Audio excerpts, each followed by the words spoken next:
un podcast Orso Média.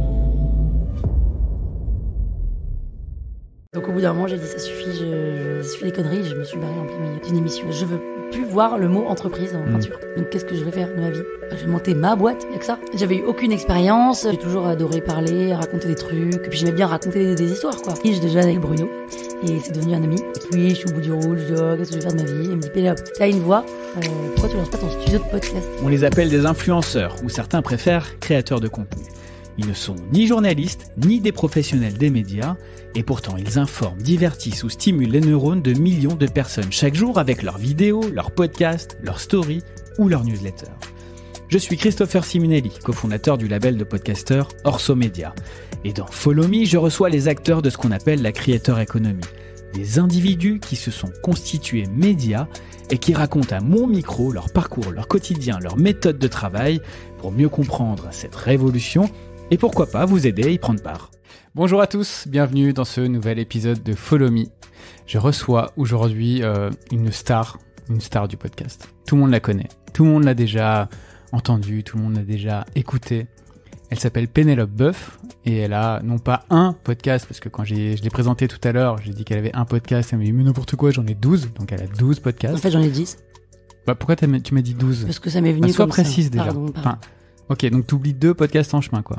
Bah j'en ai rajouté 2. T'en as rajouté 2, ouais, plutôt. Bon. Salut Pénélope, ça va ? Ça va Christopher ? Ouais. Écoute, ça va. Je suis hyper content de t'avoir. J'ai passé ma journée à faire de la compta, c'était ultra boring. Et voilà, ça me fait une respiration, tu vois. Tu savais que j'arrivais après ça. Ouais, c'est ça, c'est ça. Et je me dis, allez, je me fais une bonne journée bien merdique de compta. Et je finis la journée avec Pénélope, qui a toujours le smile, et donc ça va m'égayer ma journée. Ben, je suis ravie d'être là. T'es bien installé ? Je suis très bien installée. Enfin, il n'y a pas de coussin, tout ça, mais je suis plutôt bien installée. Oh, la petite remarque.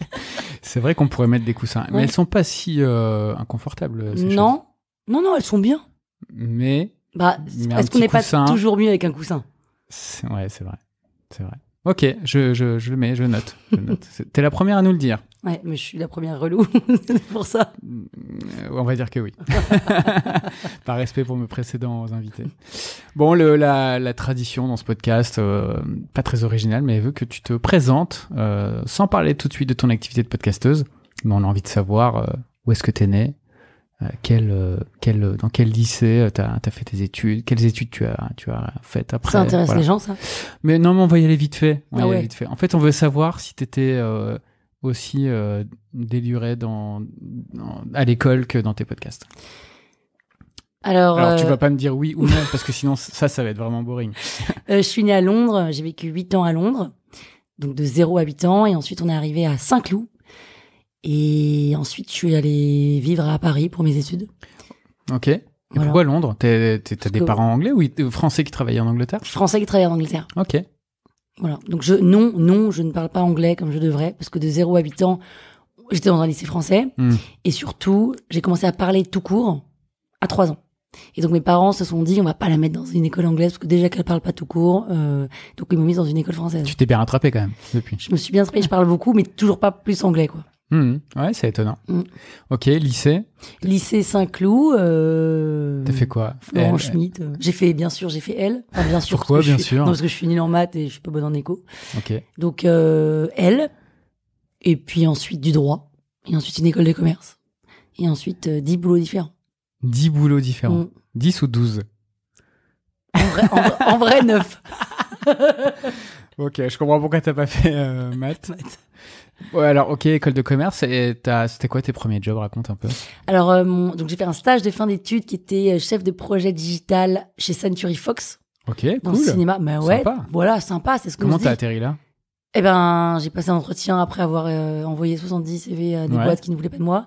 Là, je passe un entretien, je suis nulle, c'est-à-dire que ça ne fonctionne pas. On me pose des questions auxquelles je ne sais pas répondre alors qu'il aurait juste fallu que je bosse. Bref. Et je me dis, mais si je ne signe pas ce stage... Je savais que c'était du cinéma quand même. Au début, j'ai cru que c'était de l'immobilier. Ok, 20th Century 21. Voilà. Ouais. C'est vrai que c'est assez proche C'est quand proche. j'ai jamais fait le rapprochement. Mais ouais, ok. Mais je me suis un peu viandée et je me suis dit, mais si je signe pas ce stage, je vais pas pouvoir valider mon école.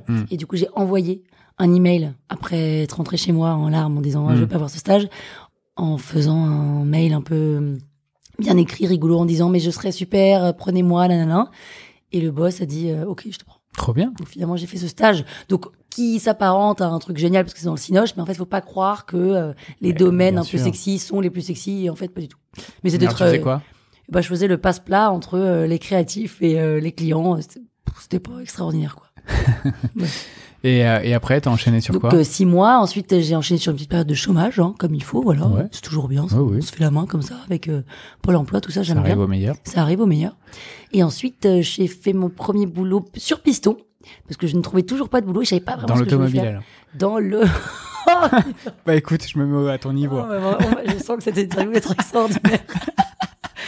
Donc, par piston, chez Publicis, au Publicis Drugstore. Ouais, très bien. Donc, Sur les c'est champs. sur les champs, c'est un concept store qui est un peu la vitrine de l'agence Publicis. Mhm. Et là, j'étais en CDD, je m'occupais de toute la communication du drugstore. Donc ça, c'était sympa, ça a duré 1 an. Bah ouais, bien. Bien. Et puis ensuite, le CDD s'est terminé. Donc la petite période de chômage. Oui, ça arrive au meilleur. Mais ça arrive au meilleur. Comique de répétition, c'est moi. Hein. Attention, ça m'est arrivé 8 fois. On peut dire lourd aussi. Ouais, ça marche. Et ensuite, 3e boulot. Et ben non, voilà. Là, je me dis, je sais définitivement pas ce que je veux faire et j'entends parler d'une annonce pour être animatrice sur la matinale de WeFM. D'accord. Arthur, des enfants de la télé, vient de racheter Ouais. WeFM et donc il lance un concours avec We Want You, c'est avec le bonhomme là comme ça. Et il faut passer un casting en live à la radio pour passer 5 étapes et potentiellement gagner. Et je le fais avec une copine en me disant je vais pas gagner mais ça m'occupe pendant ma période de chômage. Donc elle fait aussi le casting. Elle le fait avec Ok. moi. Ouais. Et on se sélectionne, première étape, 2e étape, 3e étape, 4e étape. Bref, je finis en finale. Un truc de dingue. Ah ouais. Et je suis contre quelqu'un, contre un garçon qui s'appelle Benjamin Gomez, si tu m'entends. Et là, on est tous les deux, et il y a le Bob, qui est l'animateur, qui est là. Et là, la dernière étape, épreuve. Ouais. c'est un quiz musical. Ok. Et moi, je suis nullissime. Sauf que c'est une radio rock, Ouais. mais rock, pas Elvis Presley, quoi. Rock, Rage Against the Machine, Metallica, tout ça, quoi. Ouais. J'écoute pas tout ça, j'y connais rien. Bref. Et donc, Bob est à ma droite, moi je suis au milieu, et Benjamin est à ma gauche. C'est très important, hein, la disposition pour l'histoire. Ok. Et là, première musique qui passe, je ne reconnais pas, Benjamin ne reconnaît pas, c'est Korn, tu sais, avec le K à l'envers, là. Ouais. Ok, on perd tous les deux. Et le Bob est là, bah alors, Pénélope, mais qu'est-ce qui se passe? Allez, là, allez. Et je suis là, oui, bah non, mais je trouve pas. Il me fait des petits coups de coude. Mais que à toi. Mais qu'à moi. Ah. Il me fait des gros yeux et tout. Et je me dis, bah, il est marrant, lui. Mais enfin, je suis nulle à chier dans les musiques. Je ne trouverai jamais, quoi. Deuxième musique. Hop, il lance la musique. Là, je ne sais même plus ce que c'est, mais je ne le reconnais pas. Et je vois Benjamin qui est concentré dans son truc et tout. Et là, Bob me fait des gros yeux. Et je le regarde et il met les yeux sur la table. Ah. Et donc, je regarde J'ai sur la la table. feuille. Ok. Et il y a la feuille des réponses qui est entre lui et moi, mais vraiment plus proche de moi que de lui, quoi. Et surligné en jaune les réponses. Et là, non, et donc je regarde Benjamin voir s'il voit que j'ai vu, qu'est-ce que Bob Ouais, s'était fait exprès, est-ce que... Et Benjamin, non, il est dans son monde, il a rien il est focus, capté. il n'a rien Ok. capté. Et moi je suis là, est-ce que je triche? Et je le regarde, et il me fait des gros yeux, genre, vas-y meuf, triche. Bon, c'est ce que j'entends dans ses yeux, quoi. Ce que je vois dans ses yeux. Et je sais plus si la deuxième fois je triche ou pas, mais bon, le coup d'après, je fais genre, Rage Against the Machine. Oui, bonne réponse, et je triche. Et je gagne. Donc, Incroyable. donc je termine Ok. co-animatrice sur le matinal de WeFM. Alors. Mais non, mais attends, parce que là, tu dis Benjamin Gomez. Benjamin Gomez, bah lui, il a rien fait, lui. Mais t'es encore en contact avec lui? Benjamin Gomez, c'est un comédien, hein. Il fait des bons trucs. Bah oui, Mais du de coup, loin. il le sait maintenant que Je c'était pense qu'il l'a pipoté. jamais vraiment su. Ah ouais? Oui, il suit pas vraiment ce que je fais, donc il écoute pas mes Mais je vais le mentionner. Mhm. Je vais le mentionner sur les réseaux. Mais mentionne-le, il va halluciner. Ouais. Bon, après, il y avait pas vraiment d'huissier, des trucs comme ça. Non, et puis surtout, on parle de ça, on est en 2011, hein, donc c'était à 11 ans, il y a prescription, tu vois. Et tu te retrouves animatrice à la matinale. Oui, avec un homme. Mais pour comprendre un peu le lien entre le fait que tu aies gagné ce concours et ce que tu fais aujourd'hui, tu avais déjà des prédispositions à ça? Parce que, en fait, En radio, il faut avoir la tchatch, il faut savoir meubler, il faut envoyer un max d'énergie. T'étais déjà comme ça? Ou t'avais déjà eu une expérience avant? J'avais eu aucune expérience, mais j'ai toujours adoré parler, raconter des trucs. J'avais un peu de répartie déjà. J'aimais ça, mais en fait, je le faisais parce que je savais pas quoi faire de ma vie. Donc, et puis j'aimais bien raconter des histoires, quoi. Et c'était quoi dans les épreuves? Qu'est-ce que tu devais faire? On va pas passer une heure dessus, mais juste pour... Toute première épreuve, c'était une chronique. Il fallait arriver avec une chronique de 3 minutes. Ok. Que t'avais écrite auparavant. Tout à fait. Ouais. Juste avant. Et moi, c'était à l'époque où Frédéric Mitterrand était ministre de la Culture et il était venu avec son sac à dos en costume. Et je faisais une chronique sur le costume sac à dos. Qu'est-ce qu'on en pense? Voilà. Bon, et en fait. de goût ou pas? Voilà. Et j'avais pas gagné, mais j'avais été rattrapée par le public. Tu vois, bon, j'avais déjà eu un fail en premier. Okay. Ensuite, il fallait aller la deuxième étape, il fallait aller dans la rue et il fallait que j'aille. Donc j'étais raccordée avec la radio et tout, avec une caméra et tout, et il fallait que j'aille draguer un mec qui était accompagné d'une fille. Il fallait que j'aille draguer. Non, il fallait que j'aille lui choper son numéro. Et donc du coup, j'avais dit, je suis directrice de casting pour une pub, vous correspondez parfaitement au profil. Et du coup, le mec m'avait filé son numéro. Voilà. Ensuite, troisième étape, il fallait que on appelait des auditrices au hasard. Ouais. Et je devais leur faire dire les mots crevettes, gambas, et je sais plus quoi, et poulpe. Ça c'est bon, t'avais réussi. Ça c'est bon, c'est bon, plus facile. Et après le quiz musical. Bon, très cool. Et t'as kiffé cette période Eh bien, pas du tout. Je te raconte tout ça, mais non, c'était horrible. Non, mais alors pourquoi pas du tout? Déjà, c'est très difficile. Les horaires, non? Déjà, les horaires, c'est difficile. Ouais. Tu dois être à 5h30. Donc, c'était 6h, 9h30. Tu dois être à 5h30 au studio. Donc, tu te couches à 20h. Donc, t'as plus de vie sociale. Mais bon, c'est un rythme de vie à avoir, hein, mais c'est difficile. Donc, tu te lèves à 4h30. Ouais. Et moi, j'arrivais pas tu te lèves à 4h30, mais tu remets ton snooze. Toi, tu fais 3 snooze. Oui. Puis, au bout d'un moment, tu sens que ton snooze, il va vriller, quoi. Donc, du coup, moi, je fumais une cigarette au réveil à 4h30 du matin. À l'époque, je fumais. Et en fait, ce qui me réveillait, c'était la cendre qui me tombait sur la main. Du coup, je me réveille, il était 5h moins 5, et je me réveille, enfin, tu vois, c'est pas sain. En fait, il faut faire du sport, il faut avoir une vraie hygiène de vie pour pouvoir tenir le truc, c'est hard. Et bon, à la limite, ça, tu t'y fais. Mais ensuite, je faisais de la co-animation, et le co-animateur, que si le co-animateur m'écoute, je l'embrasse, autant qu'il fait des podcasts. Et, enfin, je l'embrasse pas d'ailleurs, et il me mettait la main devant la figure quand je parlais. Donc, mais pour quelle raison? Parce qu'il trouvait que j'étais nulle, qu'il voulait avoir... C'était lui, il a fait 15 ans de radio, et c'était un vrai pro, et puis on lui imposait une fille. Ouais. Et donc ça lui plaisait pas trop. Il avait pas envie. Donc moi, alors que vous étiez censé avoir des rôles égaux, on va dire? Bon, non, tu sais, le rôle de la fille à la radio, souvent, alors c'est en train de changer, mais souvent c'était la météo, enfin, c'est souvent la météo trafic info, et d'ailleurs moi je faisais la météo trafic info. Il a fallu que je bataille pour avoir une petite chronique d'une minute 30, mais dès que je disais, attends, non, il mettait la main dans la figure et je m'arrêtais en plein milieu de ma phrase. Sympa. Voilà. Donc au bout d'un moment, j'ai dit ça suffit, je suis les conneries, je me suis barrée en plein milieu d'une émission au bout de 8 mois parce que en plein milieu d'une émission. J'en avais marre d'avoir une main de mec en face de la figure parce que j'étais en train de parler, quoi. Et il aurait dû aller en prison. Carrément. Non, mais c'est vrai que c'est parfaitement honteux. Oui, non, mais c'est aujourd'hui, je pense que ça silence. Non mais ça me pourrait... Oui, mais c'est ça, c'est le mec. Et du coup, moi, je m'arrêtais et on me disait, mais Pélia, pourquoi tu t'arrêtes de parler? Ça a du bon, du coup, que les émissions de radio soient filmées maintenant pour la plupart. Ah bah oui. Parce que ça, tout à fait. Tu fais plus. Exactement. Et ok. Et donc, tu t'es barré en plein milieu de donc, c'est ton genre, ça? Ah oui, ça peut être mon genre. En fait, moi, je supporte longtemps. Je dis rien, ou je dis un peu, mais bon, je supporte, et puis d'un coup, ça suffit. Je pète les plombs et je me casse. Ça suffit. Je comprends. Tu vois, il y a un moment. Voilà. Et donc, j'étais payé 700 € par mois. Pour faire 6h, 9h30 et 9h30, 20h, il fallait préparer l'émission du lendemain. Donc, tous les jours. Lundi, vendredi. Attends, 700 €? Mais. Parce que normalement, tu dois faire 6h, 9h30, c'est tout. Donc, c'est que 3 heures. Mais en fait. Oui, bien sûr. Il faut préparer l'émission du lendemain parce que t'as envie de prendre la parole, machin, le truc. Donc, t'avais une sorte de mi-temps, quoi. Ah, non, mais du coup, j'avais un plein temps. Attends, à plein temps, 700 €, c'est pas possible. Sauf que, moi, mon gars, là, il me disait, faut lire les bouquins de l'invité, il faut préparer, il faut contacter Bruno, José Garcia pour qu'il vienne demain, vas-y, et puis j'avais un boulot de prod. Ouais. Et comme t'as 20 non, mais je veux dire, contractuellement, t'avais pas un contrat à plein temps, sauf qu'on te filait du taf. Contractuellement, Chris, je gagne le concours, 1, en trichant, 2, sur une matinale, Oui FM, géré par Arthur. Est-ce que vraiment, je regarde le contrat, j'ai 20 et quelques années. Je sais. Tu vois, donc j'en sais rien. Je sais pas ce qu'il y a dans mon contrat. Ok, moi, tu je te suis barres. contente. Je me barre. En te disant plus jamais. Plus jamais. Sauf qu'au bout de 6 mois, je dis ça suffit, je suis pas payée pour faire 6h, 20h30. Du coup, je trouve un boulot chez M6 en parallèle. Donc, je fais 6h, 9h30 à Bastille. Et puis, à 9h30, je me casse et je vais à M6 pour faire 10h, 20h chez M6 en tant que responsable de la communication des chaînes musicales d'M6. À l'époque, il y avait des chaînes musicales. Ok. M6 Music Donc, Hit, Black t'as Club. enchaîné les deux, Donc, quoi. j'ai enchaîné les deux pendant 6-8 mois. Et puis, au bout d'un moment, l'autre m'a saoulée. Donc, je me suis barrée et j'ai fait que M6 les 2 derniers mois. Et Ok. c'était un CDD M6, donc j'ai arrêté après M6. Et La là, petite période de chômage. ça arrive au meilleur. Voilà. Et ensuite, j'ai postulé chez Groupon. Ok. Je savais pas trop ce que c'était. J'ai envoyé mon CV, j'étais déprimée, je savais toujours pas quoi faire.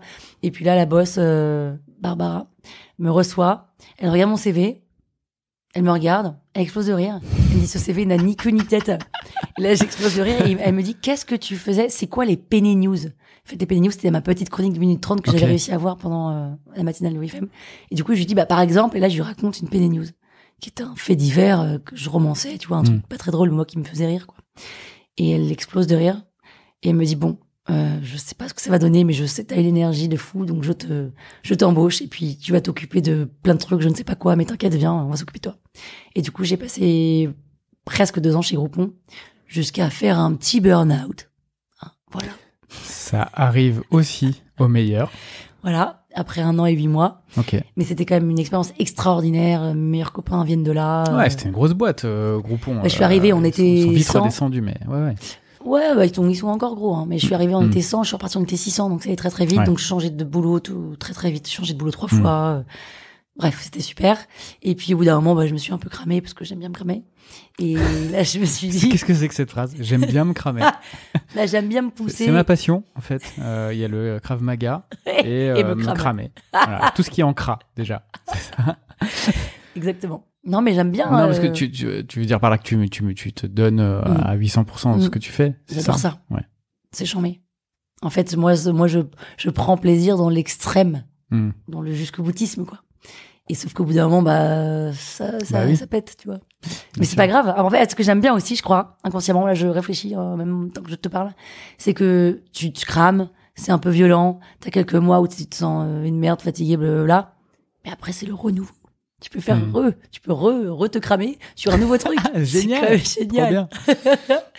Et donc voilà, donc je me crame et ensuite je me dis bah je peux plus revenir en entreprise, là je suis vraiment cramée. C'est tous des cons. Je veux plus voir le mot entreprise en peinture. Donc qu'est-ce que je vais faire de ma vie? Bah, je vais monter ma boîte. Il y a que ça. Mais enfin comment on monte une boîte et puis qu'est-ce que je vais faire là? J'ai une copine de chez Groupon qui me dit ah ben moi j'ai trop envie de monter une boîte et je dis bah attends posons-nous 2 heures dans un café. Ah bah tiens posons-nous 2 heures dans un café. On se pose 2 heures dans un café. On réfléchit pragmatiquement qu'est-ce qui existe, qu'est-ce qu'on pourrait faire, comment on peut Qu'est-ce qu'on sait faire, voilà. Et puis en fait on a créé une boîte qui s'appelle Eat Your Box et c'est un peu comme Jolibox, le même modèle que Jolibox, donc les box par abonnement. Tu reçois une boîte dans laquelle tu as des produits culinaires et des recettes. On fait un partenariat avec l'atelier des chefs. Donc c'est eux qui font les recettes. Et voilà, on se lance 6 mois après mon burn-out. Et puis ça marche très bien, très très bien. On vend 1400 boîtes le premier mois et puis 3000 le deuxième, troisième machin. Puis au bout d'1 an et 8 mois, on avait bourriné parce qu'elle aussi c'est une machine de guerre, là, donc on bossait que toutes les deux comme des folles, on avait plus de vie et tout, mais c'était génial. Puis au bout d'1 an et 8 mois, on n'avait pas envie de grossir, d'avoir des équipes et tout. On est toujours 2 avec 2 stagiaires. Et puis on s'est fait approcher par Reworld Media. Ouais. Et qui avait la box du magazine Marie-France, et ils avaient le magazine Gourmand, et ils nous ont dit on aimerait acheter votre box pour l'accompagner de notre magazine Gourmand. Voilà, 3 mois de négo, on a vendu, trop bien, trop contente, on a très bien vendu. Bravo, belle aventure. Ouais, belle aventure. Ok, bah attends, super belle aventure. Donc tu vois que t'étais faite pour l'entrepreneuriat en fait. Je crois surtout que j'étais associée à une fille qui était une vraie entrepreneur. Ça aide. Ça marche encore les box, petite parenthèse. Peut-être que t'as vendu au bon moment, non? Bah, je crois que j'ai vendu au bon moment parce que de toute façon, 6 mois plus tard, la box était morte. La box Marie-France n'existe plus. Il y a encore My Little Box et Jolie Box.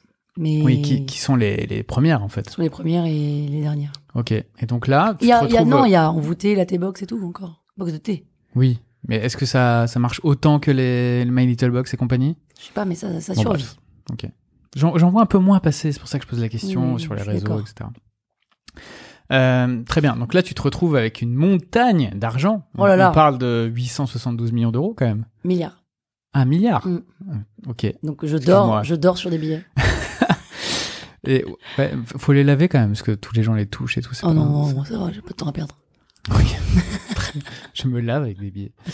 non, mais alors non, mais donc en fait, bien. j'ai un petit pécule. En effet, Ouais. c'est un petit truc sur mon compte en banque. Mm. J'ai une réussite à mon actif. Et en fait, là, jamais on parle de et l'après, parce que j'ai pas non Mais plus oui. vendu 500 millions d'euros. Donc je peux pas investir, je suis pas du tout richissime. Mm. Donc qu'est-ce que tu fais après? Tu remontes une boîte, oui, ok, mais t'es quand même fatigué, hein, ça te crame, 2 ans de boîte, c'est fatigant. Est-ce que tu reviens en entreprise? Bah non, parce Oui, que... parce que, petite parenthèse aussi, je pense que comme tu devais être, je sais pas, président, tu avais un mandat, T'as pas de chômage. ouais, t'as pas de chômage. Non. Donc tu es obligé de vivre avec Ce que t'as gagné. Ouais. Exactement. Donc tu vis avec ce que t'as gagné. Là, tu envoies des CV à droite à gauche, mais en fait, on te propose de faire que du market. Tu dis bah non, j'ai envie de faire aussi du sales et des réseaux sociaux et un peu tout. Ça marche pas. Ensuite, mon associé, elle est partie vivre à l'étranger. Donc je me vois pas monter une boîte toute seule. Bref, honnêtement, c'est la descente aux enfers. Pendant 6-7 mois, je suis sur mon canapé à végéter en me disant que je suis une arme merde. Ça arrive au meilleur. Voilà. Et là, j'envoie des CV à droite à gauche. Mais tu vois, je contacte quand même Uber, Blablacar, enfin tous les gros. Et puis j'arrive en disant bah donnez-moi une business unit. Et on me dit bah oui, mais quel genre de business unit? Mais donnez-moi un projet, je m'en fous, je vous le montre en fait, parce que c'est ça que je sais faire. Mais ça marche pas comme ça, donc on me dit non. Et là, mon CV tombe dans la boîte de Crystal Events. C'est une boîte qui organise des compétitions de pub, d'agences de pub. D'accord. Tu sais, Les pitchs. des pitchs, genre les Cannes Lions. Ah d'accord. Ok. Donc non, un vrai concours d'agence. Oui, mais comment on dit, de campagne d'agence, ouais, c'est ça. exactement. Pour remporter des prix. Pour remporter des prix, pour remporter des cristaux, des cristals, crystals. ce qu'on dit des cristals, c'est exactement. De méthamphétamine. Voilà. On s'égare. Et donc, direct, je postule. Évidemment, de la mettre gratos. De la mettre gratos. Évidemment, je suis prise. Non, et donc, le DG me reçoit mon CV. C'est une petite équipe, on est 10. Il me dit, vas-y, go. En revanche, est-ce que tu sais parler anglais? Bien sûr, je suis née en Angleterre. Je suis né, voyons. oui, je sais pas parler, mais je suis née. Il me dit, bah, très bien. Donc, tu vas organiser des événements. Tu vas aller en Inde. Non, d'abord, il me dit, tu vas aller en Inde pour aller faire toutes les agences, pour aller vendre, faire la sales et aller vendre notre concours auprès de toutes les agences pour qu'ils rentrent en compétition leur campagne. Donc, je vais en Inde, enfin, je vais partout.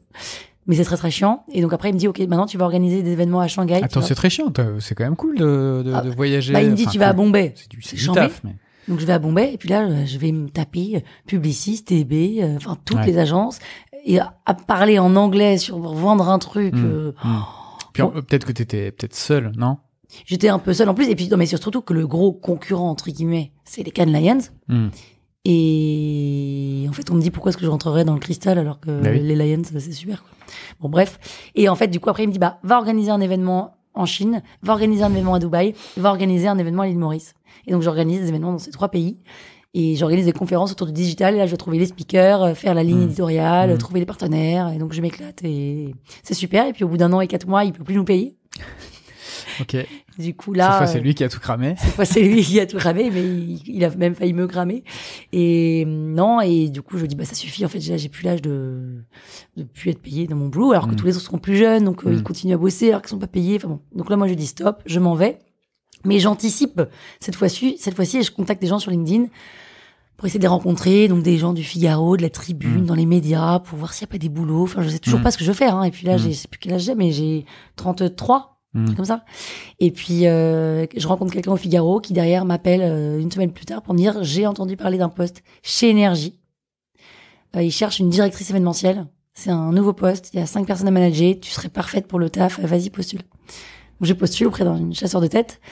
Et là, je suis prise. Sauf qu'on ne me dit pas qu'il faut manager 5 personnes qui veulent mon poste. Ah. Voilà. Ouais. Et d'autant que moi, si je me suis un peu cramée pour Groupon, c'était pour une sorte de management, parce que et là, on me remet ça. Et dès le premier jour, je comprends que ça va être très compliqué. Donc, dès le premier jour, je postule ailleurs. Mais mais je ne trouve pas de boulot. Donc, je reste 1 an et demi, 4 mois chez eux. T'arrives quand même à faire des choses? J'arrive à faire des choses, mais avec le ventre noué tous les matins.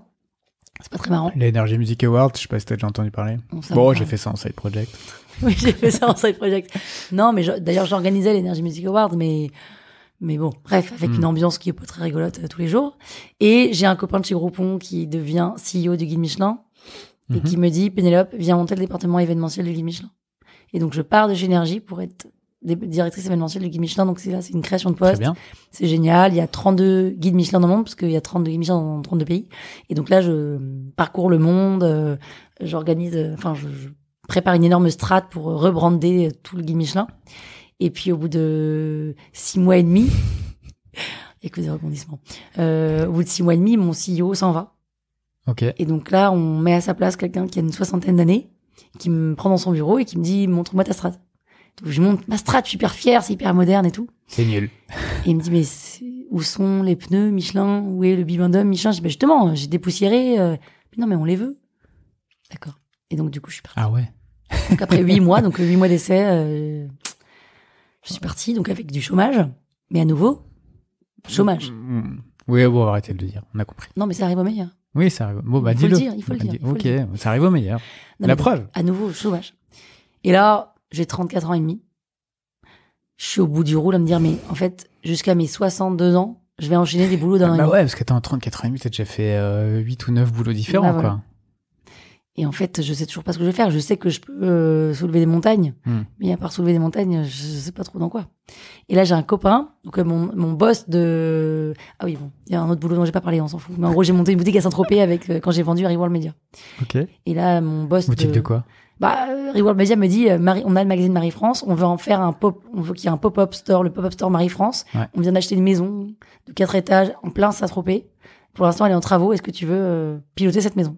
Donc, je suis partie vivre à Saint-Tropez pendant 6 mois et j'ai géré cette maison. Donc, j'ai trouvé les produits à vendre, la force de vente, la déco, le machin, le truc. C'était la maison Marie-Claire? La maison Marie-France. Marie-France, ok. Exactement. Et du coup, le boss de cette maison, qui était là, qui me pilotait depuis Paris, il s'appelle Bruno. Et c'est devenu un ami. Et là, à 34 ans et demi, je déjeune avec lui, je suis au bout du roule, je dis, oh, qu'est-ce que je vais faire de ma vie? Et il me dit, Pénélope, t'as une voix. Normalement, j'ai une voix, mais là, j'en ai pas. Mais t'as une voix, t'es business, t'adores raconter des histoires. Il y a un engouement des podcasts en ce moment. Donc là, on est en 2018. Pourquoi tu lances pas ton studio de podcast? On y vient. On y vient. Et je dis, mais c'est quoi un podcast? Un podcast. Et il me dit, tu sais, c'est le replay des radios. Et je dis, ah ouais, grave, super idée. Et donc, comme je réfléchis souvent après faire, je fais. Et donc, je lance je trouve mon nom, la toile sur écoute, je lance un site internet. Et je me dis, je vais faire des podcasts pour des marques. Donc, je contacte plein de clients. Bon, j'ai pas beaucoup de rendez-vous, j'en ai quelques-uns. Et puis, je fais 2-3 rendez-vous. Et puis là, je comprends, en rendez-vous, je réalise surtout que je ne sais pas faire un podcast. Oui, c'est gênant. Un peu. Et donc, je me dis, peut-être qu'il faudrait que j'apprenne à en faire un. Parce que je suis toute seule au moment où je lance ce truc. Je suis dans ma chambre, quoi. Et donc, je prends une feuille, je vais chez Star Music dans le 18e et puis j'achète du matos. J'achète un micro, un zoom. Et puis, je me dis, je sais pas, et puis je commence à écrire des trucs. Et puis, voilà. Donc, j'ai fait 9 boulots différents. J'ai toujours eu, tu vois, finalement, j'ai jamais vraiment passé de vrais entretiens. Ça a toujours été du réseau, du piston, le mec qui voit mon CV, qui dit OK, l'autre qui se marre. Enfin, j'ai toujours eu l'impression d'être une arnaque. Et d'avoir accès à des boulots qui étaient quand même high level, tout en sachant pas faire un tableau croisé dynamique, ni mettre un masque sur PowerPoint. Enfin, tu vois, j'ai aucune syndrome compétence. Syndrome de l'imposteur, un peu. Mais bon, attends, si t'as eu ces jobs, voilà, oui, c'est parce que tu les méritais. J'ai eu ces jobs grâce à mes soft skills, mais pas j'ai aucune compétence hard, tu vois. Et du coup, je me sens toujours un peu arnaque. Et donc, je commence c'est ce mot-là qui me vient à l'esprit quand je mets mon stylo sur le papier. Et du coup, j'écris un premier épisode, un deuxième, un troisième, et puis hop, j'enregistre. C'est quoi? C'est des épisodes c'est des épisodes de 5 minutes. Qui racontent ta vie, quoi. Qui racontent ma vie. Autobiographique. Ouais. Mais fictionné, mais bon, oui, ça part d'une histoire vraie. Et notamment, le premier épisode, c'est le fondateur même de qui je suis. Est-ce que tu veux que je te le raconte? Vas-y, bien sûr. Alors, ça s'appelle Paradis perdu. Et quand j'ai fait du droit, j'ai redoublé ma 2e année et ma deuxième année, donc j'avais non, attends, c'est quoi? Je raconte tout. On rembobine. On rembobine. Fast forward, attends. Oui, pardon. Donc je suis en droit, j'ai ma deuxième année de droit, je vais fêter ça avec une copine dans un bar et là à côté de moi, il y a un type qui est pas mal, un peu plus âgé et tout, on commence à lui parler, puis en fait le mec me dit qu'il est directeur des ateliers de Sèvres. Les ateliers de Sèvres, c'est une école qui prépare aux écoles d'art. Et je lui dis, ah, intéressant. Et à ce moment-là, moi, j'ai toujours pas travaillé, hein. Je suis en études, je sais pas du tout ce que je vais faire de ma vie. Et donc, je lui dis, c'est intéressant. Et qu'est-ce qu'on fait exactement dans ton école? Il me dit, bah, on imagine des concepts, on invente, on crée. Et là, moi, d'un coup, mais ça me met des pépites dans les yeux et c'est ça que je veux faire. Et je lui dis, mais j'ai envie de postuler chez toi, j'ai envie de faire ton école. Le seul truc, c'est que je suis pas du tout manuel, j'ai les mains moites, donc ça baffe sur ma feuille, je sais pas dessiner, je sais pas peindre. Enfin, vraiment, je suis nulle, je sais pas si le bleu va avec le vert. En revanche, j'ai beaucoup d'imagination. Voilà, j'ai que ça. Il me dit, mais ça, c'est pas un problème, c'est super, c'est beaucoup d'imagination, c'est ça qui compte. Ok, bah, du coup, est-ce que je peux rentrer dans ton école? Ah, bah non, mais les inscriptions sont closes. Ok, mais du coup, comment faire? Bah non, mais c'est fini. Je dis, bah non, mais c'est pas possible, il me faut, et je veux, quand j'ai un truc en tête, il me le faut. Et donc là, et donc c'est de là qu'est né le terme pénélopate. Donc je lui fais une pénélopate. Ouais. Une pénélopate, c'est d'obtenir quelque chose a priori impossible à avoir, mais à l'usure. J'ai écouté évidemment ce premier épisode, il se remet en place quand tu me le racontes, mais quel suspense, je sais plus comment tu fais au final. Et comment je fais? J'insiste. Je lui dis, mais tu vas voir, en fait, je vais être une star derrière, et tu pourras dire que je suis ton poulain. Et enfin, tu vois, j'invente des trucs, quoi, ouais. Je sais pas, je le saoule. Puis au bout d'un moment, en fait, c'est de la saoulerie qui quand même s'apparente à de la motivation. Ouais. Et donc le mec, il dit, t'as l'air vraiment motivé, donc écoute, c'est quoi, viens dans 15 jours, présente-toi, je t'ouvre un petit créneau, je te donne 1 heure et puis tu me montres ce que t'as fait. Je dis, mais ce que j'ai fait, c'est-à-dire, il faut que j'arrive avec quoi? Il dit, bah, t'arrives avec ce que tu veux, ta carte blanche. Mais j'ai carte blanche, mais c'est quoi? Un papier, un stylo, un texte, une sculpture, ce que tu veux. Et donc, très bien, et donc je m'y colle, sauf que je sais pas dessiner, je sais rien faire. Et je prends comme thématique le paradis, parce que j'y crois pas trop. Et je trouve ça plus facile d'imaginer un truc auquel je ne crois pas. Et donc, je prends une grande feuille canson. Et c'est quoi le paradis pour moi? Bah, j'imagine des nuages. Donc, je prends des bouts de coton blanc et rose que je colle un peu partout. Il y a des gens qui sont nus pour pas qu'il y ait de différence de niveau social avec les fringues. Et donc, je prends des fils de fer que je plante dans la feuille canson. Je colle des mégots usagés pour que ça fasse l'enfer qui est délimité avec le paradis. Bon, mon truc est dégueulasse. Ouais. Mais il y a tout un storytelling autour de ça. Donc, je suis assez contente de mon truc. Et en parallèle de ça, je prends des cours de théâtre amateur. Et dans ce cours, il y a une fille qui s'appelle Juliette, qui est assez extraordinaire parce que elle est stylée, donc on a le même âge. Hein. Elle est stylée, elle est hyper bonne comédienne, elle est libre dans sa tête, elle est sans filtre, elle ose faire les choses, elle se balade toujours avec son petit notebook de dessin, elle s'habille un peu nimp, elle s'en fout, enfin elle est libre quoi. Et en fait, c'est une artiste. C'est une artiste. Comme moi, je suis encore dans mon truc, coincée. Et je lui dis, Juliette, c'est un truc de ouf, je vais postuler aux ateliers de Sèvres et tout. Et là, elle me dit, t'as tellement de chance, moi j'ai voulu postuler, mais les inscriptions étaient closes. Et je lui dis, d'accord. Et elle m'a dit, non mais attends, mais donc tu vas faire quoi? Et donc je lui raconte mon truc. Et en fait, je me dis que c'est nul le moment où je lui raconte. Bon, je perds un peu confiance. Et puis en fait, c'est pas moi l'artiste, c'est elle. Je vais quoi? Qu'est-ce qui va se passer, moi, en fait? Je vais passer l'entretien. Soit il me dégage parce que je suis nulle, merci l'échec. Soit il me prend parce que je sais pas pourquoi il me prend. Et tu vas galérer. Et en fait, je me retrouve dans une école d'art. Gagner 3 copecs en tant qu'artiste. Est-ce que je suis vraiment une artiste? Pas du tout. Je vais galérer. Et donc, je lui dis, bah, écoute, Juliette, prends ma place. Tu prends ma place. Ça, c'est une histoire vraie, hein. Ça, c'est une histoire vraie. Ouais. Prends ma place. L'arnaque, c'est que des histoires vraies, hein. Prends ma place. J'ai rendez-vous dans 10 jours. Tu dis Pénélope Boeuf. De toute façon, il se souvient plus de ma tête. Donc, en plus, elle est blonde comme moi. C'est une petite blonde. Donc ça peut se ressembler. Et elle me dit, mais non. Je dis, mais si, elle me dit, oh, ben, oh, trop bien, merci, mais je sais déjà ce que je vais faire. Je vais faire une map monde en forme de glaise, je sais pas quoi. Enfin, t'es parti. Elle l'a fait. Et elle a fait l'entretien. Elle a été prise. Après, elle a fait la Saint-Martin's. Maintenant, c'est une grande artiste. Elle fait des trucs de fou. T'es encore en contact avec elle? Non, je suis plus en contact avec elle. C'est dommage. Et je crois, vous tout à fait. Embrouillé ou non? Non, mais en fait, la Saint-Martin's, elle est partie à Londres, blablabla. Okay. La vie, quoi. Et voilà. Et en fait, à partir de ce jour-là, j'étais quand même un peu dégoûtée de pas l'avoir fait. De pas être allée jusqu'au bout de mon truc. Surtout que j'avais fait la pénélopate pendant 3 plombes, tu vois, pour rien. Et je me suis dit qu'à partir de ce jour-là, je ne manquerais plus une opportunité, d'autant que là, c'était une opportunité que j'avais créée. Et donc, je ferais de ma vie une opportunité que je saisirais tout ce qui passe, en fait. Et aujourd'hui, c'est un peu ce que je fais. C'est étonnant ce que tu me dis quand même. Tu te dis, ok, donc t'as fait ta pénélopade, qu'on peut aussi résumer en j'ai saoulé grave quelqu'un clairement. Pour obtenir quelque chose. Et au final, tu l'obtiens, mais tu recules en te disant, bah au final non, mais je vais pas y aller parce que je vais rien gagner du tout. Et après, tu regrettes de nouveau en disant, je regrette de pas l'avoir fait. Mais c'est pas tout le monde, ça. Je sais pas, j'imagine que t'as peur de sauter en parachute, t'es devant, t'as peur, t'y vas, tu reviens au sol, et tu te dis, je suis con, j'aurais dû y aller. Parce que tout le monde te dit, je l'ai fait, c'était génial. Bah oui, je suis con. Et sur d'autres trucs, t'as aussi ce sentiment de regret, j'aurais pu. Non, maintenant, je fais tout. Okay. Je fais tout, ou en tout cas, si j'ai trop peur, je me dis, c'est pas pour moi, j'y pense même pas à le faire, quoi. En tout cas, si j'ai amorcé une démarche, je vais jusqu'au bout. Donc l'arnaque, c'est une succession de pénélopades. Alors c'est une succession de pénélopades au départ, et puis après c'est une succession d'histoires. Et aujourd'hui il y a 150 épisodes, il y a 11 saisons, il y a de tout, quoi. Il y a des histoires avec des hommes. Ouais, c'est très cool. Vraiment, je vous le conseille. Ça s'écoute très bien. Tes épisodes sont relativement courts. C'est 5 minutes, ouais. Ouais. On les enchaîne assez facilement. Et donc, ça parle de tes boulots, de tes aventures aussi sentimentales, pas mal. Ce qui est intéressant aussi dans ce que tu as réussi à monter, c'est que tout ça a vécu aussi sa vie sur les réseaux sociaux. Oui, j'ai essayé un peu de faire je faisais des stories en parallèle. Donc, t'écoutais mon podcast, tu regardais la story, tu comprenais. Enfin, il y avait des liens. Et c'est un peu ça que j'essayais de faire, c'est de faire du 360, quoi. Ouais.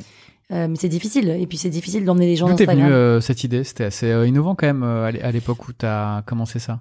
De faire du format je trouve d'avoir des formats qui se répondent les uns les autres, de l'audio, de l'Instagram, etc. Ouais, je sais pas, ça m'est venu comme ça. Mais même le format court, au départ, quand j'ai lancé mon format, ça plaisait pas parce que personne faisait de format court et surtout pas des histoires perso. Mais parce que c'est jamais stratégique. Je me dis pas, tiens, il y a un super truc là. C'est que je me dis, j'ai envie de faire ça, donc je le fais. Si ça marche pas, ça marche pas. Il y a peut-être pas d'audience. Et en fait, là, en l'occurrence, il y a un public, quoi. Alors, quand tu dis que t'as 10 podcasts, alors, donc j'ai l'arnaque. Ouais. Ensuite j'ai Pic Parole qui sont ça j'adore Pic Parole, c'est des portraits de personnalités racontés à la première personne du singulier. Donc c'est moi qui raconte leur histoire, que ce soit des femmes ou des hommes. Donc c'est une voix de femme alors même que c'est des hommes. Et c'est romancé, il y a environ 70 pistes de son sur un épisode, ça met 20 heures pour en faire un épisode de 8 minutes. Ça c'est cool. Ouais, c'est très cool aussi. Ensuite il y a le troisième, c'est 1, 2, 3 fictions. Donc là c'est des vraies fictions audio. D'ailleurs je suis contente parce que on a lancé la première fiction audio, ça s'appelait Cupla, KUPLA, et donc il y a un scénario, des comédiens, voilà. Donc on a deux comédiens. C'est toi qui as écrit tout? C'est moi qui ai écrit tout. Okay. Et la Cupla, c'est moi qui ai tout écrit. J'avais des comédiens, moi je faisais aussi une voix et j'ai tout monté. Comment t'écris? T'écris comment? Enfin, t'as des papiers, stylos, t'as sur l'ordi, iPhone, ok. Non, j'écris à l'ordi et. T'as une appli de prédilection? Oh non, j'écris sur un Word. Ok. À l'ancienne. À l'ancienne. Et tu t'y retrouves? Ouais. Ouais, complètement. Après, j'écris pas comme une vraie scénariste, c'est-à-dire que je fais pas un synopsis, je fais pas un séquencier, je fais pas machin. J'écris, je ne connais pas la fin au moment où j'écris, tu vois. Tac, je bosse mes personnages au fur et à mesure, enfin voilà. C'est ma façon de faire, mais. Je confirme la parenthèse, mais j'aime bien ces petits tips. Ouais. Oui, après, c'est pas des tips très. Non, mais chacun les siens. Chacun, c'est tout à fait. Beaucoup utilisent aussi des apps parce qu'il y a des idées qui leur viennent et il faut qu'ils puissent les noter très rapidement sur leur téléphone. Qui me racontait ça que lui, il avait des carnets partout, en fait. À la main. Ouais, à la main. Il mettait des carnets partout où il était, dans sa chambre, dans son salon, la cuisine, partout. Et ce qui lui permettait de pas oublier la moindre idée. Non, mais ça, c'est une bonne idée parce que, en l'occurrence, moi, j'ai des idées tout le temps et je me dis, j'ai la flemme de le noter. En même temps, cette idée est tellement super qu'évidemment, je vais pas l'oublier. Évidemment, j'oublie. Et ça m'arrive tous les jours. Mais bon, même avec un carnet, j'aurais la flemme d'écrire. Ok, donc Cupla, c'est de la fiction. Cupla, après Cupla, Rap and Roll, c'est une deuxième fiction. Ensuite, pendant le confinement, je lance Journal d'une confinée. Après, je lance Journal d'une déconfinée, d'une reconfinée, d'une reconfinée. Bref, aujourd'hui, je l'ai rebrandé en Journal d'une pénouche. Journal de pénouche, pardon. Que je vais d'ailleurs relancer là. Donc là, c'est des histoires de 3 à 8 on va être confiné là? Non, mais je lance. Bah, peut-être, huitième vague. Non, mais Journal de pénouche et je raconte des trucs qui me passent par la tête. Je pense que les gens s'identifient assez à ce format-là. Voilà. Ensuite, j'ai La Parisienne où c'est une femme qui explique à un robot comment parler à une Parisienne. Donc c'est un robot, c'est Siri qui parle. Ensuite, j'ai les Crousty, donc Crousty Art, Crousty Book, Crousty History, Crousty Celebrity. Il y a 100 épisodes par podcast et pendant 3 minutes, je résume un bouquin, une œuvre d'art, le portrait d'une personnalité et un événement historique. Que t'as lu, vu ou... Alors, c'est pas moi qui ai écrit, en l'occurrence. D'accord. Cela, c'est pas toi. Non, cela, c'est pas moi. Il y en a qui a fait l'école du Louvre, HEC, qui a écrit un bouquin. Enfin, c'est 4 personnes différentes. Et moi, je fais juste la voix. Ensuite, après, j'ai coproduit des podcasts pour des particuliers, donc pour Solène Delannoy et Guy de Tonquédec, qui sont des comédiens. Donc, ça s'appelle Solène et Monsieur Zinzin. Solène, elle raconte l'origine des insultes. Monsieur Zinzin, il raconte l'origine des inventions. C'est des formats toujours très courts. Ensuite, j'ai J'écho pas vraiment parce que c'est pas vraiment ma voix, mais j'apparais de temps en temps. Je fais le podcast de Jean-Michel Apathy, qui voulait qu'on lui fasse un podcast pour l'élection présidentielle. Et donc là, allons aux enfants de l'Apathie. Exactement. On est très fiers de ce titre. Il est canon. C'est rigolo. Comment tu l'as, si on s'arrête un peu sur ce projet, comment il a vu le jour? Il a vu le jour parce qu'un jour, je reçois un texto. Bonjour, est-ce que vous souhaitez faire mon podcast à l'occasion de l'élection présidentielle signé Jean-Michel Apathy? Là, je tombe de ma chaise et je me dis, non mais d'où? Ah, d'accord. D'où on m'envoie un texto, quoi. Et en fait, c'est parce qu'on a sauté des trucs, mais en parallèle, donc j'ai du coup monté mon studio. J'ai fait des podcasts pour des marques. Le premier podcast de marque que j'ai fait, c'est pour Mythique. Et la personne de Mythique qui gérait le projet m'a mis en relation avec Jean-Michel Apathy. Enfin, il lui a filé mon numéro en disant, passez par Pénélope à vous faire un podcast. Et il m'a appelé. Donc, là, on s'est rencontrés. Il est venu, c'était chez moi. À l'époque, je travaillais encore chez moi. Et le contact au départ est pas vraiment passé parce qu'il écoutait mes prods qui sont pas du tout son genre. Bah oui, c'est ça, c'est quand même deux mondes assez différents. Très différents. Celui de Jean-Michel Apathy et le tien. Ah bah vraiment très différents. En plus moi la politique, j'y connais pas grand-chose. Mais à la limite c'est ça qui m'intéressait parce que du coup je pouvais le traiter en mode œil neuf. Mais bon, donc on a fait un premier rendez-vous, ça a duré 2 heures et puis alors lui, justement, je l'ai vu il y a pas longtemps, il m'a dit vous m'avez chassé vous m'avez chassé de chez vous, Pénélope. Moi je dis pas du tout, c'est vous qui êtes parti en courant. Bon voilà, c'est marrant de voir. Donc il est parti. Il s'est passé quoi? Mais je sais pas, à un moment je lui ai expliqué des trucs et puis il écoutait, je lui ai fait écouter 2-3 podcasts pour lui montrer un peu le ton. Je voulais toujours que moi, si on passe par moi, c'est qu'il faut qu'il y ait un truc un peu dynamique, etc. Ce serait jamais des interviews longues, on est sur du court, etc. Et puis je sentais qu'il était pas, donc je sais pas, j'ai l'impression qu'il est parti, il a l'impression que j'ai mis dehors. C'est drôle. Et puis finalement, quelques semaines après, on s'est rappelé. Vrai, entre nous, tu l'as mis dehors ou pas? Mais non, pas du tout. Non, je pense que c'est lui qui est parti. Il s'est dit, oh là là, qu'est-ce que je fais là? Au passage, il m'a quand même pris mes bouquins, mes machins, mon créé son podcast pour les nuls que je lui ai donné. Il est reparti avec, il m'a dit, je peux prendre mes bouquins, je m'en vais. D'accord. Mais en fait, j'en sais rien. Peu importe. Il y a 3 semaines après, on s'est rappelé. Et puis moi je lui ai dit mais c'est moi qui l'ai rappelé en disant quand même c'est dommage, Jean-Michel Apathy, il y a un truc à faire quoi. Puis je lui ai dit est-ce qu'on se reverra pas? Il a dit bah si, revoyons-nous. Et puis là je pense qu'on y allait plus cool en disant de toute façon il y a rien à perdre. Et puis on a travaillé ensemble, on a réfléchi, on s'est un peu reniflé quoi. Et puis on est tombé d'accord sur ce format donc de chronique assez courte de 3-4 minutes où il rend accessible la politique et il y avait rien de mieux que lui qui est un pur expert pour justement expliquer les bases de la politique parce qu'aujourd'hui si t'as pas fait de droit ou si tu lis pas Le Monde tous les jours tu comprends rien. Et question un peu pragmatique mais Jean-Michel Apathy c'est RTL ou Europe 1 je sais plus. Alors Jean-Michel Apathy Le Grand Journal aujourd'hui LCI. LCI. Et ce qu'on peut se dire que quand Jean-Michel Apathy veut lancer un podcast politique, il le ferait plutôt en s'adossant aux médias auxquels il collabore. Ça n'a pas posé de problème, ça? Ah non, ça n'a pas posé. Je suis pas au courant. Ça n'a pas posé de problème. Et puis surtout, non, je pense qu'il voulait quelque chose d'indépendant. Il voulait quelque chose de neuf, son truc à lui, en fait. Et tant mieux parce que honnêtement, je pense que s'il avait fait un truc, ça aurait fait évidemment sûrement énormément d'écoute, parce que c'est adossé à un gros média, mais ça n'aurait pas eu cette saveur un peu... Cette liberté de ton aussi. Eh oui, parce que c'était ça qui était fort. Et puis d'ailleurs, il est passé dans plein d'émissions, on a fait 350 000 écoutes, c'était dans un carton, ça lui a donné une image beaucoup plus moderne, les gens m'en parlent encore, lui aussi on lui en parle. Il y a un côté très institutionnel aussi pour toi, qui oui, te... Ouais. Tout à fait. Qui te fait rentrer dans une autre dimension. Ouais. Et quel était ton rôle alors? Tu faisais quoi exactement sur ce projet? Moi j'avais à l'époque on était 3, donc j'avais 2 personnes qui travaillaient avec moi et ils ont travaillé sur toute la partie éditoriale, sur qu'est-ce qu'on raconte, les thématiques. Il faut des titres hyper clairs, faciles. Ensuite il y a tout un planning de prod quoi, c'est énorme. Il y a 70 épisodes, on lui a fait 70 épisodes de 4 minutes. Donc lui on lui a fait un coaching voix et puis ensuite on était avec lui parce que c'est pas pareil de parler à la radio que de parler dans un podcast. Il avait tendance à faire des phrases un peu longues alors qu'il fallait que ce soit un peu sharp, etc. et mettre un peu de blague alors qu'il voulait pas et puis en fait après alors qu'il a l'air assez marrant. Ah mais il est trop moi j'adore Jean-Michel, si tu m'écoutes je vous adore, je vous vois toujours, il me dit mais tutoyez-moi, je dis mais non, j'ai envie de vous voyez. Tutoyez-moi. Ouais. Il pourrait tutoyer aussi. Tout à fait. Mais en fait, il attend que je le tutoie pour me tuer. Ah oui, je comprends. Et non, c'est un homme génial. Vraiment, il est passionnant, passionné, il est sympa et drôle. Alors, c'est quoi l'équilibre économique de ce projet? Si tu as envie de nous en parler, parce que tu vois, il y a 2 personnes, plus toi. Tout à fait. Ça aurait pu être une simple collab, mais enfin, je sais pas, explique-nous un peu comment on monte ça financièrement, comment on trouve les ressources pour faire ça. 70 épisodes de 4 minutes. C'est énorme. Soit c'est lui qui arrive avec un budget, Ouais. soit il arrive sans budget. Donc évidemment, il est arrivé sans budget. Bah oui. Et là, je lui dis, bah, c'est pas possible. C'est ça aussi. Je lui dis, bah, c'est pas possible, c'est pas budget, je peux travailler gratuitement pour vous parce que je vous fais votre podcast. Il m'a dit, bah non, mais c'est cool pour vous d'avoir un podcast de Jean-Michel Apathy, quoi. Et au début, c'était le premier rendez-vous. Ça me fait pas manger, Jean-Michel. Mais ça me fait pas manger, moi, ça me fait une belle jambe, ça me fait une belle jambe, mais c'est tout. Ah oui.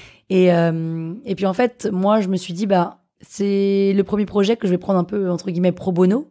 Parce que ça va m'apporter de la visibilité, parce que je vais m'essayer un nouveau style, même si j'ai mis ma patte parce que derrière on entend ma petite voix qui fait des petites blagues, etc. Donc il y a toujours la patte, la truc sur écoute. Mais et donc du coup, ben de fait parce que c'est un thème politique, on ne pouvait pas trouver de partenaire. Ouais. Aucune marque voulait s'adosser à ça, même si c'est pas du tout bordé, hein, c'est-à-dire que c'est neutre, c'est lui, mais quand il fait une petite blague, c'est toujours une blague, donc forcément c'est orienté, ça devient un peu subjectif, et donc on pouvait pas se permettre une marque peut pas se permettre de s'adosser à ça. Et donc du coup ça m'a coûté les yeux de la tête, parce qu'en plus on a fait un shooting photo, après attaché de presse. Puis la prod était super soignée. Ah bah non, mais c'était pro, ouais. Et du coup ça coûte beaucoup de sous, et puis ça rapporte rien, c'est de la visibilité, et puis un beau nom, quoi. Ça t'a apporté quelque chose, tu l'as senti derrière, peut-être, je sais pas, des mails entrants, des demandes, des choses comme ça. Non, j'ai pas eu de demande entrante de clients. En revanche, j'ai senti une sorte de OK, Pénélope, c'est plus la rigolote qui fait ça dans sa chambre, quoi. Ouais. Bon. Ouais, et puis ça doit avoir quand même un certain poids quand tu pitches des projets à des marques, Sûrement. de c'est voir sérieux. que tu t'es adossé à Jean-Michel Apathy. La nana, elle sait de quoi elle parle. Oui. T'es quand même très loin de 2017 ou 2018 où oui. t'allais en rendez-vous client sans savoir faire un podcast. Là, là, c'est un peu sérieux. Ouais. Ok. Et sur tes autres projets, si on parle encore une fois un peu d'argent, tu rentres dans le détail comme tu veux. Comment tu finances tout ça? Ben, essentiellement les marques. Okay. C'est des podcasts pour des marques qui me financent. C'est de la pub. Non, mais je veux dire, je sais pas, Pénouche, l'arnaque, etc. C'est moi, c'est mon temps, c'est gratos. Après, évidemment, j'essaie de trouver des sponsors. Tu les monétises? Ouais. Mais c'est compliqué parce que le problème avec ces podcasts-là, c'est que j'ai fait beaucoup de en fait, au départ, je me suis dit, j'avais créé un podcast qui s'appelait La Toile sur écoute, et dessus, je mettais tout. Je mettais mes cupes là, mes fictions, tout en vrac dessus. Et les gens disaient, bah, moi, j'ai envie d'écouter que l'arnaque, moi, j'ai envie d'écouter plus de paroles. Donc, du coup, j'ai tout catégorisé dans des chaînes différentes. Donc, aujourd'hui, j'ai 12 chaînes, super.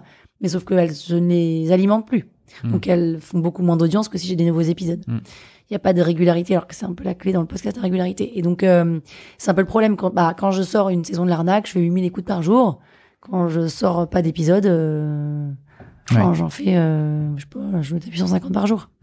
Ce qui permet pas de monétiser correctement, quoi. Au global, par mois, tu fais combien d'écoutes? Je regarde même plus. Quand j'ai pas de nouveaux épisodes, je regarde même plus. Est-ce que tu pourrais monétiser ça à minima avec des formats entre guillemets classiques, c'est-à-dire des spots de 30 secondes qui te viennent en programmatique d'une régie tierce? Ah bah j'ai de la programmatique. Ah bah non, mais je fais 400 balles par mois en programmatique. Okay. Ah non. Je regarde même pas, c'est même plus un sujet de quand j'en ai pas de nouveau, je regarde même pas combien je fais.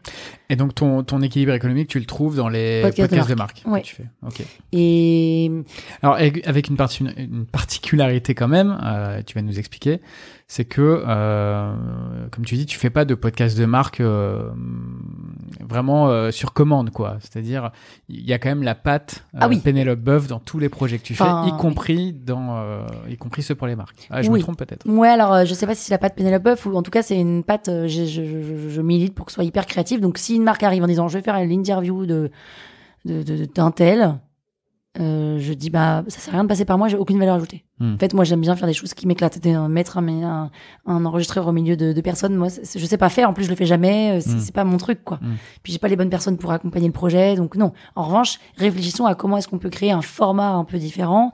Donc aujourd'hui, j'ai une base de 7 formats que je vends un peu sur étagère comme ça, mais qui s'adaptent vraiment en fonction de la cible qu'ils veulent toucher. Qu'est-ce que tu appelles un format? Peut-être de nous un exemple sans nous révéler. Un format, c'est une interview. Ouais. Bon, en l'occurrence, celui-là, c'est mon dernier format que je mets vraiment s'ils veulent, mais je leur dis, le faites pas, mais il est là. Bah, par exemple, l'arnaque. En fait, j'ai recyclé tous mes formats perso en format de marque. Donc, par exemple, l'arnaque, qui sont des chroniques de 5 minutes avec un début, une fin, une action. Donc, c'est salut, c'est Pénélope. Hier, je suis allée au bal masqué et on m'a volé ma robe et je suis revenue toute nue chez moi. Ça, c'est une histoire de l'arnaque. Une histoire vraie? Non. Faire demander. Et en fait, avec le même générique au début, le même générique de fin, etc. Et donc là, typiquement, ça, on l'a vendu à une marque. J'ai vendu par ma Etam en interne. D'accord. Ils voulaient sensibiliser leurs vendeuses à la RSE. Mhm. Et donc, on a travaillé avec Mary Royer, Mhm. qui est une auteure de podcast, qui a fait des podcasts pour Arte, etc., qui s'est immergée pendant 2 jours dans les magasins Etam pour parler aux vendeurs, aux managers, etc., pour prendre un peu des infos, des anecdotes. Et derrière, on a créé une histoire. Donc là, pour le coup, c'est l'arnaque, mais c'est fictionné. Donc c'est salut, je m'appelle Mélissa. Aujourd'hui, c'est mon premier jour chez Etam. Et le premier jour, c'est lundi. Et le lundi, c'est le jour de la livraison. Et donc, la livraison, il se passe quoi? Et ben, tu reçois, je reçois, donc par la première personne du singulier, je reçois plein de cartons. Et donc, on va dans la réserve.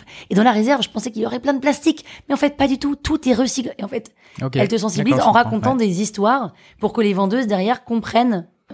Podcast à usage interne, du coup, là, j'imagine. Donc là, ça, en l'occurrence, c'est un podcast à usage interne. Moi, ça m'éclate de faire de l'usage interne quand on peut aller dans des formats un peu comme ça créatifs. En revanche, quand il s'agit de faire pareil, parler des collaborateurs avec des interviews, etc., c'est moins mon truc, mais je peux le faire. En revanche, moi, ce que j'adore, c'est les marques en B2C. Mythique, c'était un énorme kiff. On a fait des mini-fictions de 3 minutes. On a fait 3 saisons en 5 langues. C'était ouf. Mais après, on a travaillé pour Pierre Fabre. Là, on va faire un truc pour Mission Handicap. Enfin, on fait plein de choses différentes. Mais moi, ce que j'adore, c'est de signer des marques en B2C un peu qui peuvent se permettre d'être un peu what the fuck, Ouais. quoi. Et il y en a beaucoup. Bah non, parce que ces marques-là, elles ont déjà c'est des gros budgets du coup parce que il y a beaucoup de création, il y a beaucoup de travail d'édito. Je leur propose des trucs qui sont forcément un peu chers, donc ça met du temps. Mais donc là, j'ai des pistes qui datent de quelques mois et qui sont là, oui, 2023, bon, et ça va tomber. Mais puis après, c'est est-ce que c'est héroïste? Bah, héroïste à court terme, non, mais à terme, oui, c'est comme le branding. Voilà. Donc c'est long, quoi. Et ça va? T'es en train de te cramer ou pas? Eh ben, je me crame un peu tous les jours dans cette boîte, mais c'est un kiff. Non, mais C'est là, la tienne, ouais. j'ai aussi signé un client qui n'a rien à voir avec le podcast. C'est un cabinet d'audit et de conseil et je les accompagne pendant 3 ans. Et je leur refais complètement toutes leurs marques. Donc, je leur fais leur stratégie, campagne de marque grand public, marque employeur, leur site internet, des vidéos, des podcasts, des welcome pack, des culture books. Enfin, je leur refais tout ça. Et ça me permet aussi, du coup, de développer toute la partie podcast. Ok. C'est quoi ton matos? C'est une question que j'aime bien poser. J'ai un Zoom H6 et puis j'ai un micro de compète dont j'ai pas le nom. C'est un RC 320. Ok. Quelle marque? RC 320. Je sais pas. Bon, ok. On le retrouvera tout à l'heure. Je le mettrai dans le descriptif. Mais c'est un truc de compète. Mais Ok. j'en ai 3 pareils. Tu montes avec quoi?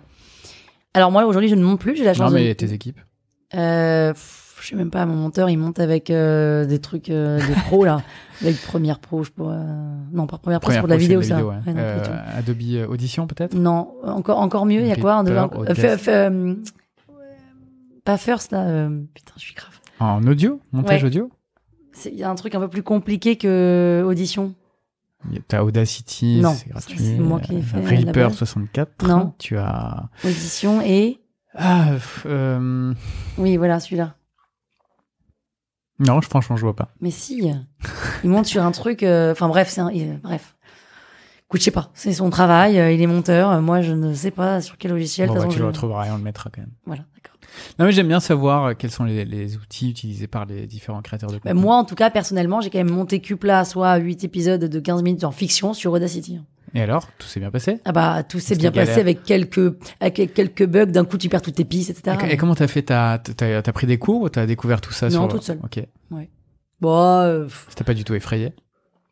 non, mais en fait, j'ai pas trop le choix, puisque de toute façon, pour aller vendre à des marques, il fallait que j'apprenne à faire un podcast. Donc, Bien sûr. Mais tu peux, non, mais tu peux avoir le choix de travailler. Tu peux faire. Oui. Oui, tu peux choisir de travailler avec quelqu'un qui sait faire. Ah oui, non, mais alors là, moi, ma politique, pour le coup, c'est de tout faire tout seul au départ.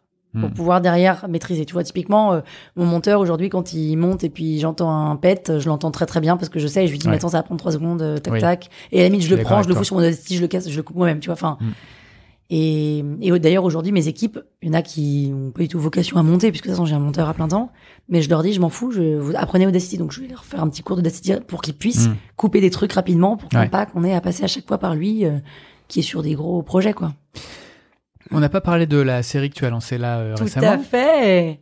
Bah vas-y, raconte. Power Angels? Oui. Ah, c'est ça? Tu parlais de ça ou de la série Oui, télé? bien sûr. Ah oui, c'est vrai qu'il y a la série télé. Ça, tu vas nous raconter après. Power Angels, il y a quelques mois, il y a 6 mois, j'avais pas beaucoup de clients. Et du coup, mes équipes, j'avais pas grand chose à leur donner. Et je me suis dit qu'il fallait que je retrouve un projet. Et je me suis levée un matin en disant, j'aimerais bien être une pro d'Instagram, une pro de LinkedIn, une pro du SEO. Je suis nulle en SEO. Je sais pas ce que c'est qu'un nuage de mots. Enfin, vraiment, je suis pas très bonne. Je sais pas comment on fait pour être dans le top Google et tout.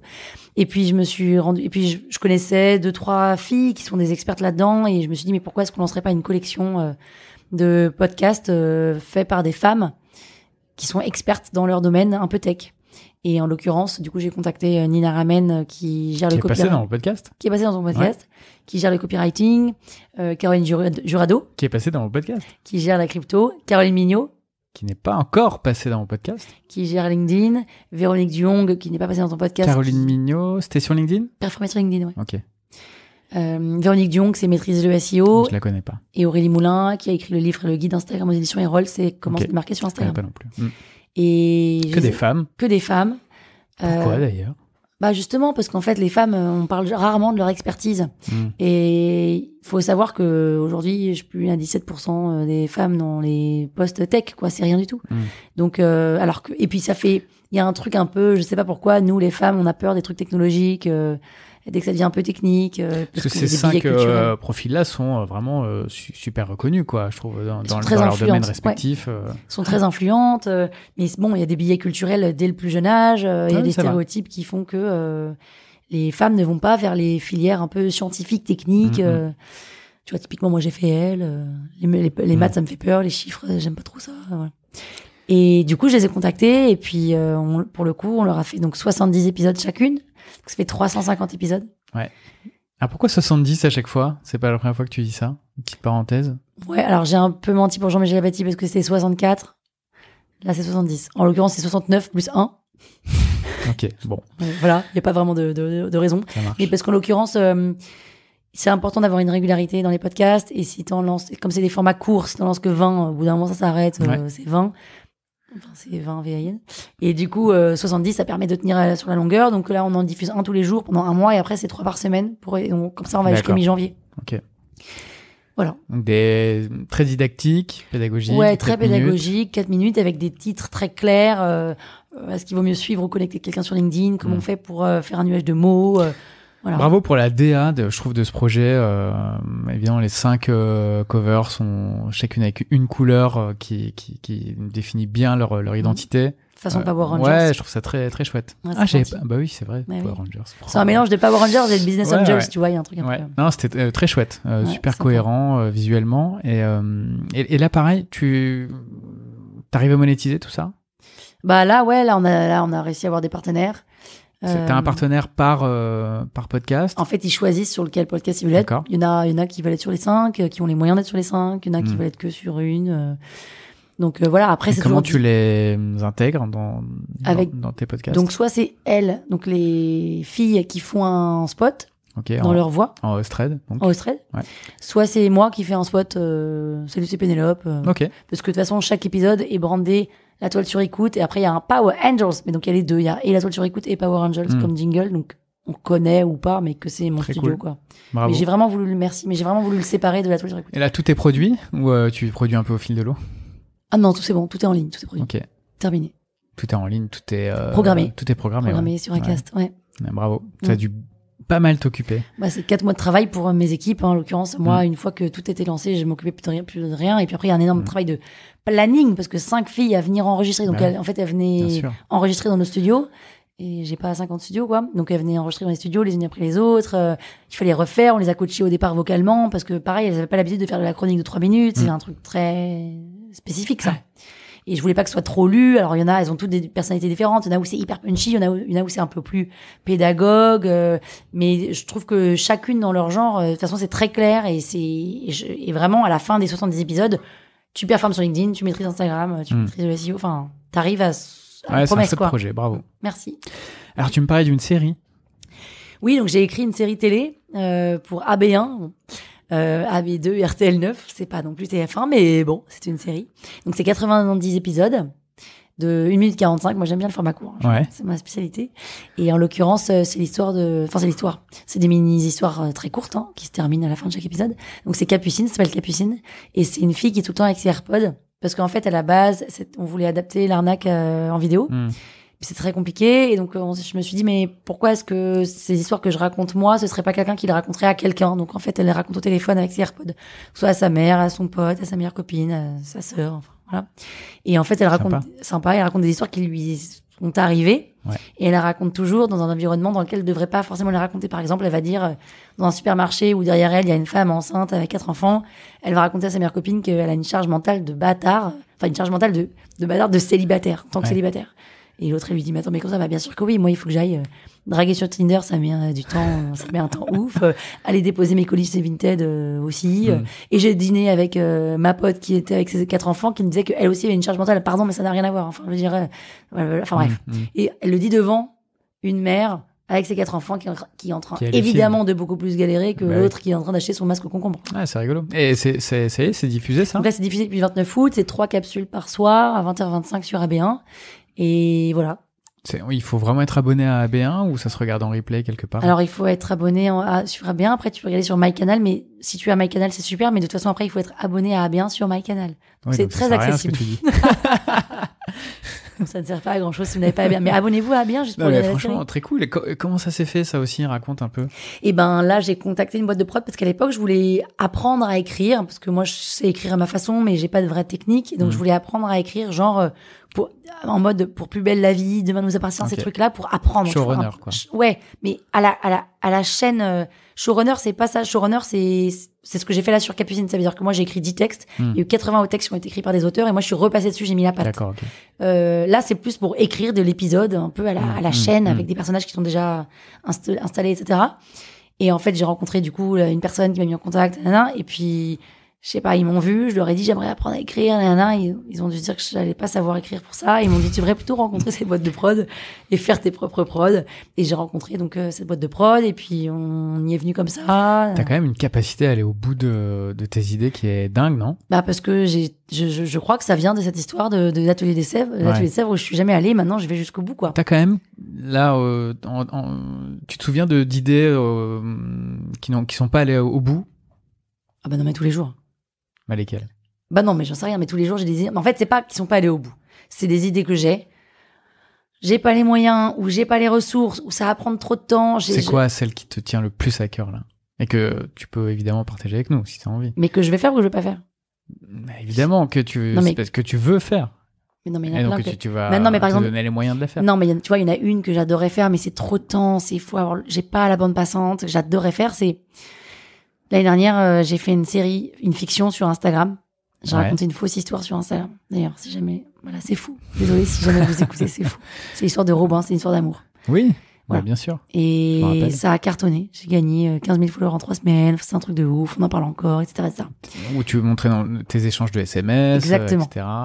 En fait, au début, ça s'est passé comment? C'est qu'au début, j'ai raconté une histoire, quoi, avec, j'ai pris une photo d'un papier de carte bleue sur lequel j'avais écrit moi-même, c'était cool, croix, pour faire genre, quelqu'un était passé chez moi. Et c'était en mode, je raconte toujours des histoires. Et en fait, les gens ont dit, ah, c'est fou, là là, mais attends, mais oui, il va te recontacter. J'étais, non, mais c'est fou, les filles. Enfin, bref. Et puis, en fait, du coup, le lendemain, je me suis prise au jeu, et puis les gens étaient tellement à fond que j'en ai créé un truc, et j'étais victime de ce truc-là, quoi. Génial. Et du coup, j'ai fait 48 posts, et c'était un truc de fou, et c'est passé dans les journaux, enfin, c'était fou. Et en fait, je me suis dit, mais j'adorerais en faire une exposition. Ok. Où tu démarres avec ce ticket de carte bleue sous verre, avec un petit texte qui raconte, et le deuxième post, et tu suis l'histoire d'amour au fur et à mesure. Et à un moment, il y a une vidéo, et tu vois une vidéo, tu rentres dans une salle, enfin, un vrai truc un peu à la Sophie Calle. C'est une super bonne idée. Ah bah mais c'est une super idée, mais. Tu l'as pitché à des gens? À des gens qui ont peut-être un espace d'expo. Bah voilà, mais après il faut des sous, après il faut produire, après il faut ça va rapporter 0 parce qu'en fait moi j'ai plein d'idées qui me rapportent 0, si tu veux, il y a un moment il faut gagner sa vie quoi. Donc j'ai les podcasts de marque, c'est super, mais Mais les podcasts de marque, ça me finance. Tu peux trouver des mécènes sur une expo, tu peux trouver peut-être des subventions. Tout ça, c'est du temps. C'est du temps. Ouais, bien sûr. Donc soit je paye quelqu'un qui s'occupe de ça. C'est une super idée. Mais c'est une super idée. J'adorerais, ça m'éclaterait d'être à nouveau sur un nouveau support parce que ça, j'ai jamais fait l'expo. J'ai écrit des bouquins. Une façon différente de raconter une histoire. Exactement. Je trouve ça passionnant. Ouais, canon. Mais bon. On espère, j'espère, ceux qui nous écoutent aussi, espère que tu vas mener cette idée à bien. J'y crois pas. T'y crois pas, mais ça te ressemble pas de dire j'y crois pas. Si, parce que tu vois, j'y crois pas assez pour qu'il y ait le déclic. C'est trop lourd comme projet, c'est trop zéro argent, c'est trop d'argent à mettre en jeu. Il faut du temps en fait. J'ai pas de temps. Enfin, en tout cas, je ne vais pas dédier de temps à ça. Mais continue à en parler. Je suis sûr qu'au bout d'un moment, tu vas en parler. Ça va tomber dans l'oreille de la bonne personne qui va te dire mais attends, mais moi je connais la personne qui machin. Moi ça. Qui gère le 104. Ça rejoint un truc sur lequel je travaille. Tiens, on peut faire. Tu vois, je suis sûr. J'espère. Faut parler de ces idées. Oui, tout à fait. C'est pour ça que je t'encourageais à le faire. D'accord, merci d'avoir partagé ça avec toi. moi. Merci. Bon, Pénélope, c'était hyper cool. On a quand même passé 1 heure ensemble. Hein. Ah, ça y est là. Ouais. Ça y est. T'avais d'autres trucs intéressants à nous dire? Non, je crois pas.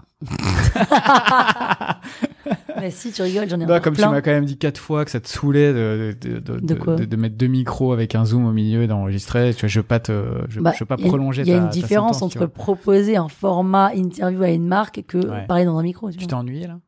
Mais moi, je m'ennuie jamais quand je raconte des trucs. Ouais. C'est vrai. On s'est pas ennuyé. En tout cas, moi, je me suis pas ennuyé. J'espère que mieux. Vous, de l'autre côté du casque, vous ne vous êtes pas ennuyé. Comment on peut savoir s'ils sont ennuyés? On va leur demander. Et comment ils vont répondre? Ils vont nous envoyer des messages sur Instagram, parce que Follow Me a son compte Instagram. Ah, très bien. Il y a beaucoup d'abonnés? Ils peuvent m'écrire aussi. Pas trop. Donc allez-y, abonnez-vous. Abonnez-vous. Il y a plein d'extraits vidéo de ce podcast. Qui durent 15 secondes. Oui, mais il y en a plusieurs. Ah, d'accord. Donc fait 1 minute au bout d'un moment, tu crois? 4? Bah ouais. 4 x 15. 4 x 15. 60. Pas du tout. C'est 4 x 15, 60. Oui, mais c'est jamais vraiment 15 minutes. Ah, 15 minutes, 15 secondes. 15 secondes. Ce sont des courts extraits de 15 heures. Bon, merci beaucoup, Pénélope. Merci, et on va suivre tout ça de très très près. Cool. Et s'abonner à ABA. Et s'abonner surtout à Pénélope Boeuf sur Instagram. Oui. Et écouter les podcasts. Voilà. Tu veux un peu de promo encore? Allons-y. Alors abonnez-vous à La Toile sur Écoute. Alors c'est pas un compte qui est très alimenté, mais bon, sait-on jamais. Écoutez les podcasts, achetez les livres, tout ça. Quoi. Les livres. Achetez les cassettes. Achetez les cassettes audio. Merci Pénélope, salut. Salut. Au revoir à tous.